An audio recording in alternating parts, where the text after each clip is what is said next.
আজকে আমরা আমাদের মত প্রকাশ করার স্বাধীনতা পেয়েছি। আজকে তোমাদের মতো মেধাবী শিক্ষার্থীদেরকে আমরা তোমাদেরকে সংবর্ধিত করতে পারছি। ফেস্টিভ্যালে আমলে আমাদেরকে সেই সুযোগ দেওয়া হয়নি। এই ধরনের সংবর্ধনা অনুষ্ঠানগুলো আমাদেরকে করতে দেওয়া হয়নি। অনেক ক্ষেত্রে করলেও জোরপূর্বক পরবর্তীতে পুলিশ এসে আমাদের যারা ভাইরা ছিল তাদেরকে ধরে নিয়ে গিয়েছিল। তো আজকে জুলাই বিপ্লবের মাধ্যমে যেহেতু আজকে আমরা এই সুযোগ পেয়েছি, সে কারণে আমরা বিপ্লবের হিরোদেরকে শ্রদ্ধার সাথে স্মরণ করছি এবং বিপ্লবের শহীদরা যে সুন্দর একটি বাংলাদেশ বিনির্মাণ করার জন্য জীবন দিয়ে গেছে, সেই ইনসাফের বাংলাদেশ, একটা বৈষম্যহীন বাংলাদেশ, একটা সমৃদ্ধশালী বাংলাদেশ বিনির্মাণ করার জন্য আজকে তোমরা যারা কৃতি শিক্ষার্থী আছো তোমাদেরকে শপথবদ্ধ হতে হবে। তোমরা কি পারবা ইনশাআল্লাহ? শহীদরা আমাদের উপর আমানত রেখে গেছে। আমি বিশ্বাস করি আমার সামনে যারা আছে তোমরা আগামীর বাংলাদেশ, ইনশাআল্লাহ তোমাদের হাত ধরে বাংলাদেশের 55 বছরের যে বঞ্চনা, দুর্নীতি, রাহাজানি, সন্ত্রাস, এই সব কিছু দূর করে আমরা বাংলাদেশকে একটা অনন্য উচ্চতায় নিয়ে যাব ইনশাআল্লাহ। আমাদের যে সমাজের যে প্রতিনিধি আছে সেই প্রতিনিধি আমরা বাছাই করতে পারি, তাহলে এই সমাজের চেহারা কি পরিবর্তন হবে? অবশ্যই হবে। আমাদের যারা প্রতিনিধি আমরা তাদের থেকে প্রত্যাশা করি তারা সমাজ গড়ার কাজে কাজ করবে, কিন্তু 55 বছর ধরে আমরা দেখতে পেয়েছি আমাদের প্রতিনিধিরা, আমাদের এমপিরা, মন্ত্রীরা তারা সবসময় সমাজ ভাঙ্গার কাজে জড়িত ছিল।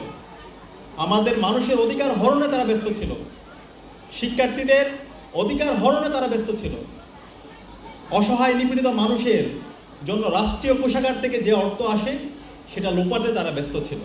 কিন্তু এই ব্যবসায়ী হওয়া, শিক্ষক হওয়া, বিশেষ ক্যাডার হওয়া, উদ্যোক্তা হওয়া এটা জীবনের মূল উদ্দেশ্য না। জীবনের মূল উদ্দেশ্য হওয়া উচিত একটা ভালো মানুষ হওয়া। বাংলাদেশের 55 বছর ধরে যে শিক্ষা ব্যবস্থা, সেই শিক্ষা ব্যবস্থা হচ্ছে একটা ভারতের sublet education system, shadow education system. এই শিক্ষা ব্যবস্থার মাধ্যমে জাতির মুক্তি আসবে না।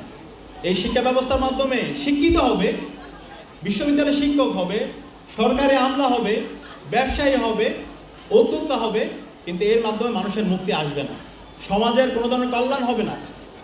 সুতরাং এই শিক্ষা ব্যবস্থার আমাদের আমূল পরিবর্তন করতে হবে। শিক্ষা ব্যবস্থায় নৈতিকতাকে নিয়ে আসতে হবে। শিক্ষা ব্যবস্থার মধ্যে কোরআন হাদিসের সমন্বয় এবং ধর্মের যে নৈতিকতার কথাগুলো আছে সেটা আমাদের নিয়ে আসতে হবে। সেটা যদি না আনতে পারি তাহলে আমাদের এই শিক্ষা ব্যবস্থার মাধ্যমে এই জাতির মুক্তি মিলবে না। আমরা দেখতে পাই, আমরা আমাদের ফেসিবাদী আমলে আমাদের অনেক মন্ত্রী হয়েছেন, এমপি হয়েছেন, বিশ্ববিদ্যালয়ের শিক্ষক হয়েছেন। আজকে কি আমরা তাদের আর পরিচয় দিতে পারি? আমরা কি তাদের জন্য দোয়া করি নাকি তাদেরকে অভিশাপ দিই? তারা আমাদের এই দেশকে একটা দেশের কাছে, পার্শ্ববর্তী দেশের কাছে তারা বিক্রি করে দিয়েছে। এই দেশ থেকে হাজার হাজার কোটি টাকা তারা লুটপাট করেছে। ক্যাম্পাসে আবরার ফাহাদ যে আধিপত্যবাদের বিরুদ্ধে কথা বলেছে, সে আবরার ফাহাদকে সারা রাত পিটিয়ে পিটিয়ে তারা হত্যা করেছে। তারাও কিন্তু তোমাদের মধ্যে মেধাবী শিক্ষার্থী, A+ পেয়েছে, ভালো রেজাল্ট করেছে এসএসসি এসএসসিতে, বাংলাদেশ সবচেয়ে বড় বড় বিশ্ববিদ্যালয়ে তারা পড়াশোনা করেছে, কিন্তু তারা মানুষের কল্যাণের কারণ হতে পারেনি, তারা অভিশাপের কারণ হয়েছে।